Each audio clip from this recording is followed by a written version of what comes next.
पळस हा शोभिवंत फुलांसाठी प्रसिद्ध असलेला वृक्ष आहे. पळस हा पानझडी वृक्ष फॅबेसी कुलातील असून त्याचे शास्त्रीय नाव ब्युटिया मोनोस्पर्मा आहे.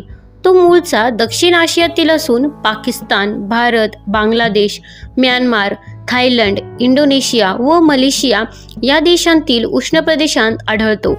महाराष्ट्रात तो पानझडी वनांमध्ये आढळतो. पळस हा मध्यम आकाराचा वृक्ष सुमारे 15 मीटर उंच वाढतो. खोडाचा घेर 1.5 ते 1.8 मीटर असतो. साल राखाडी, निळसर वा फिकट तपकिरी असून तिच्या लहान मोठ्या ढबल्या सोलून निघतात. सालीवर पडलेल्या किंवा पाडलेल्या खाचांतून व भेगांमधून लाल रस पाझरतो. हा रस सुकल्यावर त्याचा विशिष्ट डिंक बनतो. त्याला इंग्रजीत ब्युटियागम किंवा बेंगॉल किनो म्हणतात. पाने संयुक्त, एकाडेक व पिष्ठाकृती असून मोठी व त्रिदली असतात. जानेवारी ते मार्च महिन्यात या वृक्षाला केशरी लाल रंगाची फुले येतात. फुले मोठी, द्विलिंगी व बिनवासाची असून ती फांद्यांच्या टोकाला किंवा पानांच्या बगलेत लांब मंजरीवर येतात.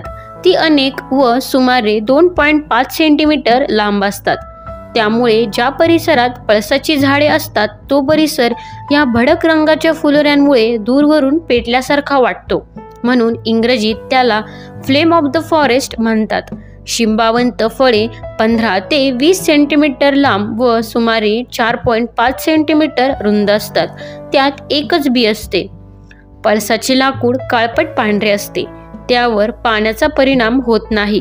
म्हणून मोटेसाठी व विहिरींच्या काठावर बांधकामासाठी त्याचा वापर होतो. पाने राठ व कडक असतात. त्यांपासून पत्रावळ्या तयार करतात. फुलांपासून केशरी रंग मिळतो. त्याचा वापर होळीचा रंग व कपडे रंगविण्यासाठी केला जातो. फुलाच्या रंगाकडे डास आकर्षित होतात आणि त्यातील मकरंदामध्ये ते अंडी घालतात. परंतु ही अंडी उबत नाहीत. त्यामुळे डासांची निर्मिती कमी होते. खोडापासून मिळणाऱ्या डिंकाचा वापर औषधात करतात. त्यातील टॅनिनाचा कातडी कमाविण्यासाठी वापर करतात. धन्यवाद.